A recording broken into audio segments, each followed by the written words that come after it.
विद्यार्थियों, आप सभी का मैथाइन सब में स्वागत है। आज हम कक्षा 9 में प्रश्नावली 2.3 का अध्ययन करेंगे, जिसमें हमको बताई गई है शेषफल प्रमेय। शेषफल प्रमेय अर्थात हमको एक बहुपद दिया गया होता है जिसमें एक या एक से अधिक घात होती है और उसका हमें गुणनखंड दिया गया होता है। तो उस गुणनखंड की सहायता से हम उसका शून्य ज्ञात करते हैं और वो मान हम रख देते हैं जो हमको बहुपद दिया गया होता है उसके अंदर, जिससे हमें शेषफल ज्ञात हो जाता है, या वो मान रखने पर उसका शेषफल हमें शून्य भी ज्ञात हो सकता है। अगर हमें मान रखने पर शून्य ज्ञात हो तो वो जो हमको दिया हुआ है गुणनखंड, वो तय हो जाता है कि वो उसका एक गुणनखंड है। अगर उसमें हमको मान रखने पर कुछ संख्या प्राप्त होती है तो हमें उसका मान शेषफल के रूप में ज्ञात होता है। तो आइए अब हम देखते हैं इस पर आधारित कुछ सवाल। तो प्रश्नावली 2.3 शेषफल प्रमेय पर आधारित है हमारी। इसमें हमको पहला प्रश्न दिया गया है x की घात 3 प्लस 3x की घात 2 प्लस 3x प्लस 1 को निम्न से भाग देने पर शेषफल ज्ञात कीजिए। इसमें हमको अलग अलग बहुपद दिए गए हैं जिनका हमको इसमें भाग देना है। तो देखिए, पहला हमको बहुपद दिया गया है x प्लस 1। पहले हमको क्या करना है, इससे हम शून्य ज्ञात कर लेंगे, इसको 0 के बराबर रखकर। x प्लस 1 बराबर 0, तो प्राप्त हो जाएगा हमें x बराबर -1, क्योंकि प्लस का 1 जब इधर जाएगा तो किसका हो जाएगा, वो माइनस का हो जाएगा। तो इसको हम रख देंगे बहुपद के अंदर।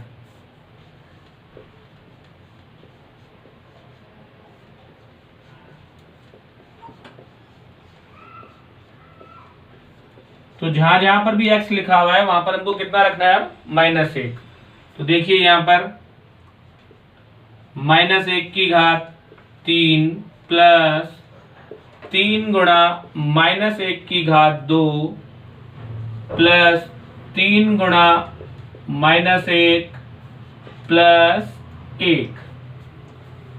तो माइनस के ऊपर कल आपको बताया था, अगर सम संख्या में घात होती है तो उत्तर हमारा प्लस में आता है, लेकिन माइनस के ऊपर अगर विषम संख्या में घात आ जाती है तो उत्तर हमारा किस में आएगा, माइनस में आएगा। तो -1 की घात 3 का मतलब होता है -1 गुणा -1 गुणा -1। तो 3 बार हम गुणा करेंगे तो माइनस को पहले माइनस से गुणा करेंगे प्लस, फिर प्लस को माइनस से गुणा करेंगे तो क्या हो जाएगा, माइनस। या आप नियम ध्यान रखिए कि अगर माइनस का आधार है और घातांक विषम संख्या में है तो उसको हल करने पर माइनस में ही हमको प्राप्त होने वाला है। तो -1 की घात 3 का मान प्राप्त होगा -1 प्लस 3 गुणा -1 की घात 2। अब घात सम संख्या में है इसलिए इसका मान प्राप्त होगा प्लस में 1 प्लस 3 को गुणा करेंगे -1 से, तो पहले प्लस माइनस का गुणा हो जाएगा, -3 एकम 3 प्लस 1। इस तरह से देखिए क्या प्राप्त हो रहा है अब हमको, यहां पर -1, 3 एकम 3 प्लस का, फिर माइनस का 3 और फिर प्लस का 1। तो जिन पे समान चिन्ह है वो तो नहीं कटेंगे, लेकिन जिन पर विपरीत चिन्ह है और वही संख्या वो कट जाएगी। देखिए, +3 से -3, -1 से +1। तो इस तरह से पूरी संख्या कट गई तो हमें प्राप्त हो गया 0। यही है हमारा शेषफल। इस तरह से आपको कोई भी गुणनखंड दे सकता है बहुपद का, और उसमें इस सवाल को इस तरह से ही पूछ सकता है कि जांच कीजिए कि ये इस बहुपद का x प्लस 1 गुणनखंड है या नहीं। तो हमारा मान अगर 0 प्राप्त होता है तो इसका गुणनखंड हो जाएगा x प्लस 1। लेकिन इसमें इसने दूसरी तरह से पूछा है कि शेषफल ज्ञात कीजिए, तो जो भी हमको दिया गया है उसको 0 के बराबर रखेंगे और उससे हम x या y जो भी चर राशि उसका मान ज्ञात करेंगे और बहुपद में रख देंगे। अब दूसरा हमको दिया गया है इसी में x - 1/2।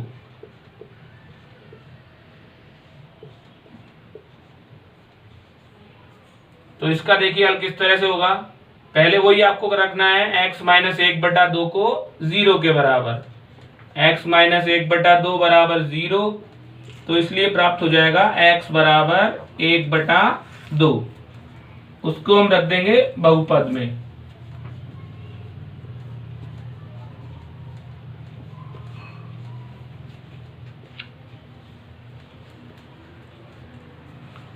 तो इस तरह से x बराबर 1/2 को हमने किस में रख दिया, बहुपद में रख दिया। अब x का मान हमने रखा है 1/2 बहुपद में, तो हम जहां जहां पर x है वहां पे रख देंगे 1/2।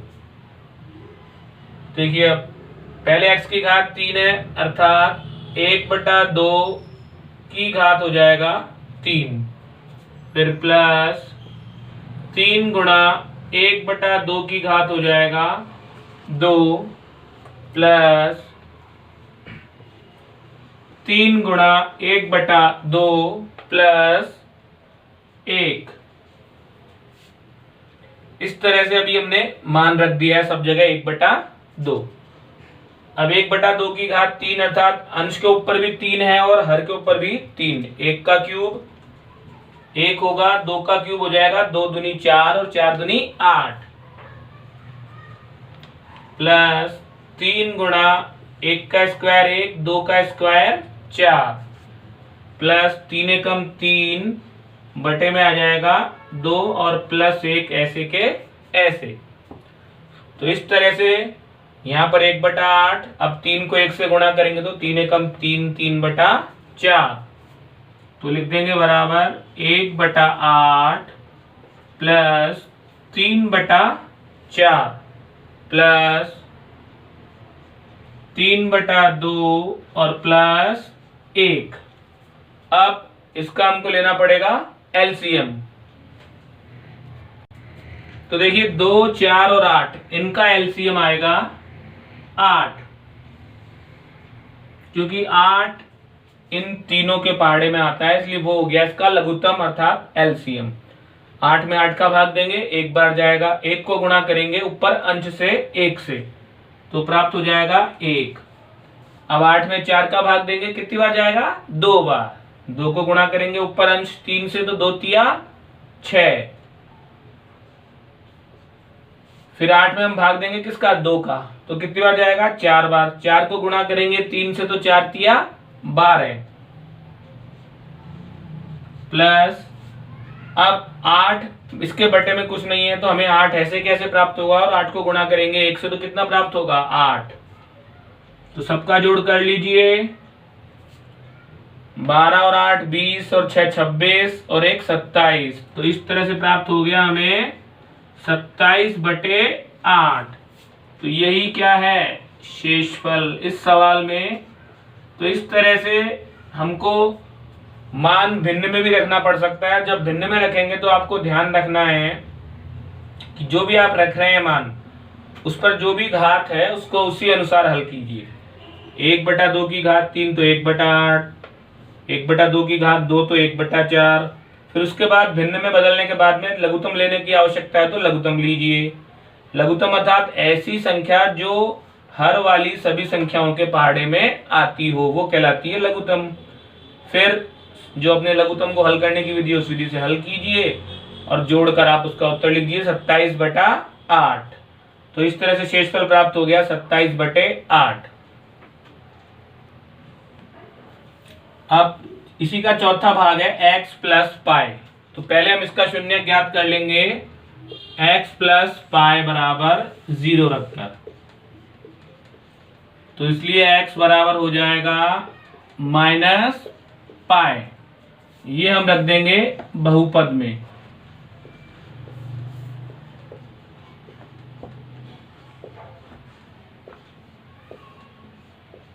तो ध्यान रखने वाली बात है, शून्य ज्ञात करते समय आपको चिन्ह जरूर बदलने हैं। ऐसे नहीं कि आप चिन्ह बदलना भूल जाए तो सवाल आपका पूरा गलत हो जाएगा।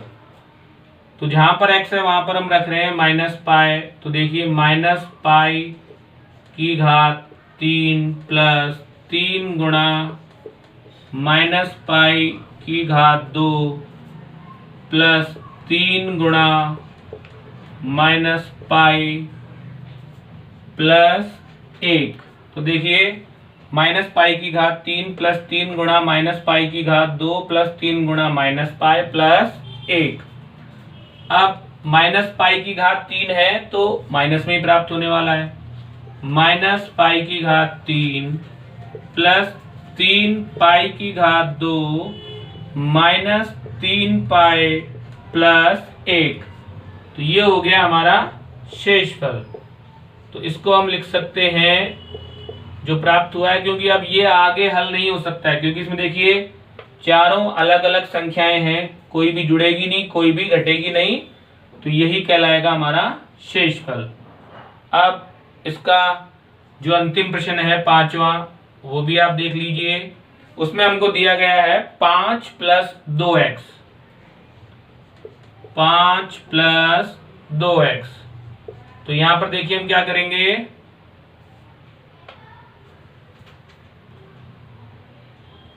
5 + 2x = 0, इसलिए 2x बराबर प्लस का 5 इधर जाएगा तो किसका हो जाएगा, -5। तो x बराबर प्राप्त हो जाएगा -5/2। तो ये आ गया हमारा इसका शून्यक x बराबर -5/2, जिसको हम रख देंगे बहुपद में।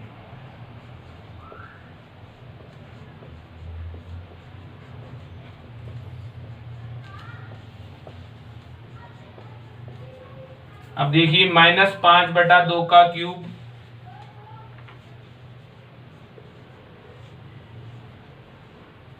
प्लस 3 गुणा -5/2 स्क्वायर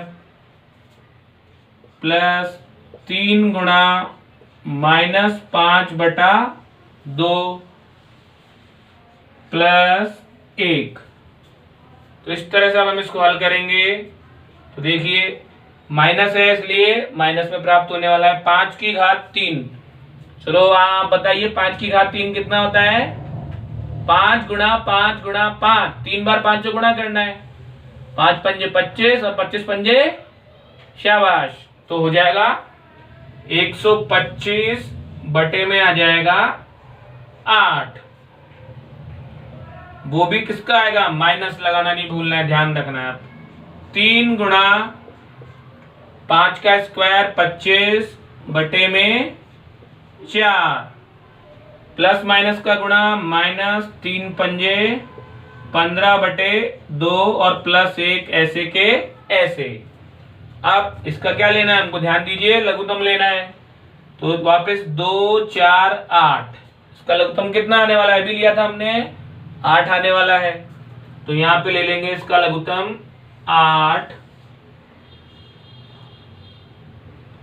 तो 8 में 8 का भाग देंगे, एक बार जाएगा, एक को गुणा करेंगे -125 से, -125 ही आने वाला है।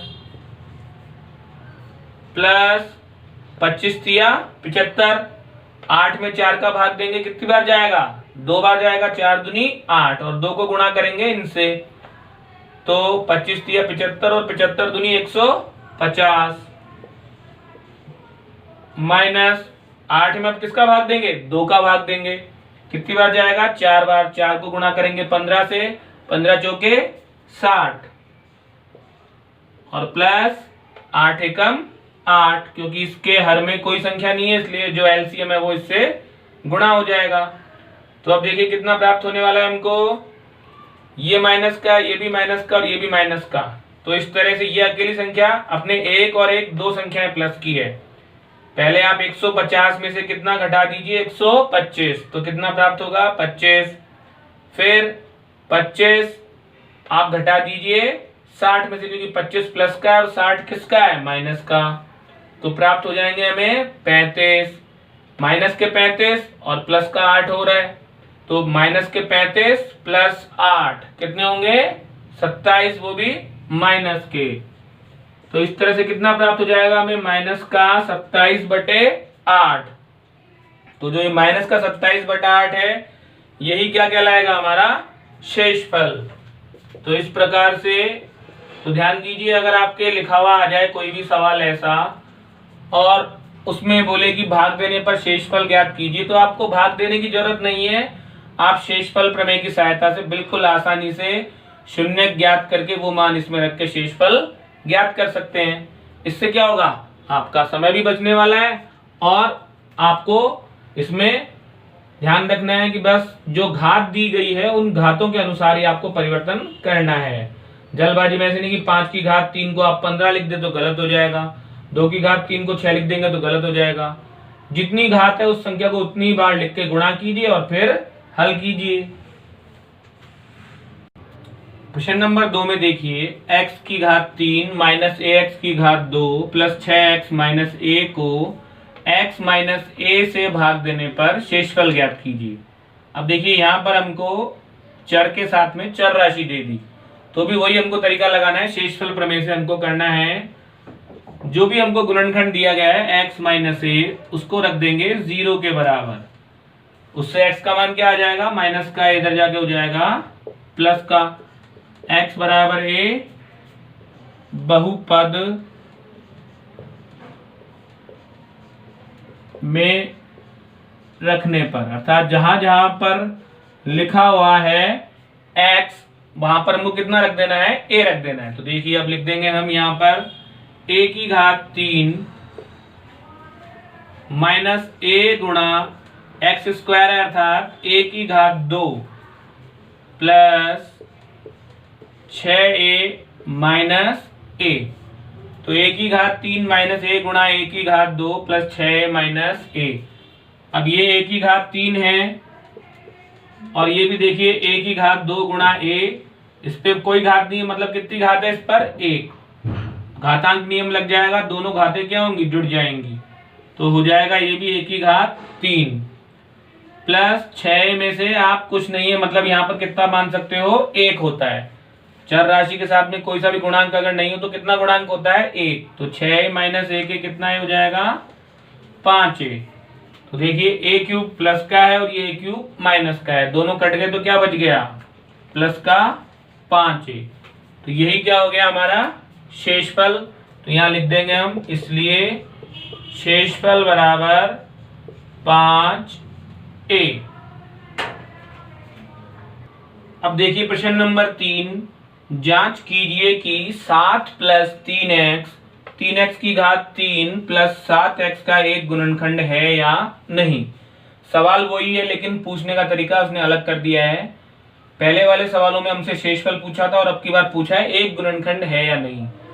तो अगर हम इससे शून्य ज्ञात करेंगे और वो शून्य किस में रख देंगे, अगर हमारा शेषफल शून्य होगा तो गुणनखंड है, और अगर शेषफल शून्य प्राप्त नहीं होगा तो गुणनखंड नहीं है। तो पहले हम शून्य ज्ञात करेंगे। देखिए इससे 7 प्लस 3x बराबर 0, तो 3x बराबर हो जाएगा -7। ध्यान दीजिए 7 प्लस 3x बराबर 0, 3x बराबर हो गया -7। तो इससे हमको x का मान प्राप्त हो जाएगा -7/3, जिसको हम रख देंगे बहुपद में जो हमको दिया हुआ है।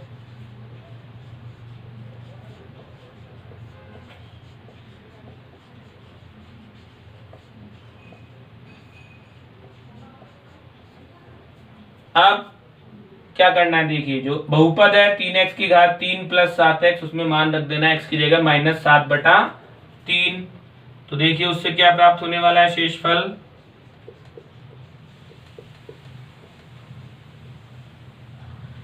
3 गुणा -7/3 की घात हो जाएगा 3। 3 गुणा -7/3 की घात 3 प्लस 7 गुणा -7/3। तो देखेंगे आप 3 गुणा -7 का क्यूब, ध्यान दीजिए 7 का क्यूब करेंगे और माइनस तो आने वाला है क्योंकि घात विषम संख्या में है। 7 सत्ते 49 और 49 सत्ते 343, तो प्राप्त हो जाएगा -343 बटे में 3 का क्यूब करेंगे तो कितना हो जाएगा 27, प्लस माइनस का गुणा -49/3। ये देखिए 27 क्या होगा, 3 से कट जाएगा, 3 एकम 3 और 3 नमे 27। तो इस तरह से प्राप्त हो गया हमें -343/9 और -49/3। अब इनका लेना पड़ेगा हमको लघुत्तम। तो 9 और 3 का लघुत्तम कितना आने वाला है, 9 आने वाला है, क्योंकि 9 के बारे में भी आता है और 3 के पहाड़े में भी आता है, तो 9 लघुत्तम आ गया। अब 9 में 9 का भाग देंगे तो कितनी बार जाने वाला है, एक बार। तो इस तरह से कितना प्राप्त हो जाएगा, -343। और यहां पर लगा रहेगा वापस माइनस, 9 में भाग देंगे 3 का, 3 बार जाएगा, 3 3 9, उसको गुणा करेंगे -49 से, तो 3 9 27, 3 चौके 12 और 2 14। तो इस तरह से प्राप्त हो गया -343 और -147। तो दोनों माइनस में, इसलिए वो क्या होंगे, दोनों जुड़ जाएंगे और दोनों का जोड़ कर लेंगे तो देखिए कितना प्राप्त होने वाला है, 7 और 3 10 की 0 हासिल लगी, 1 4 5 और 4 9 और 3 और 1 4। तो इस तरह से प्राप्त हो गया -490/9। तो शेषफल 0 के बराबर प्राप्त नहीं हुआ, तो लिख देंगे शेषफल इज नॉट इक्वल्स टू 0। तो लिख देंगे अतः यह एक गुणनखंड नहीं है, अतः यह एक गुणनखंड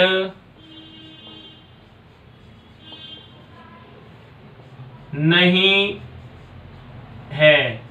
तो इस तरह से ये सवाल हो गया हमारा जांच करने वाला कि हमको एक गुणनखंड है या नहीं, वो उसी तरीके से ज्ञात करना है। पहले शून्यक मालूम करना है और फिर उसको बहुपद में रख देना है।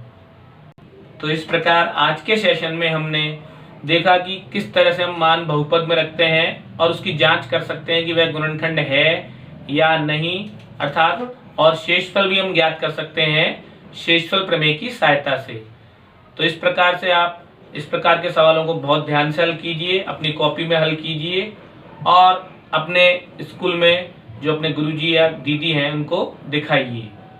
इस चैनल को आप लाइक कर रहे हैं, शेयर कर रहे हैं, सब्सक्राइब कर रहे हैं, इसके लिए आपका बहुत बहुत धन्यवाद। आप सभी अपने अड़ोस पड़ोस में जो भी कक्षा 9 के भैया हैं या आपके साथ में पढ़ने वाले हैं आपके स्कूल में, उनको बताइए ताकि वो इसका लाभ उठा सकें।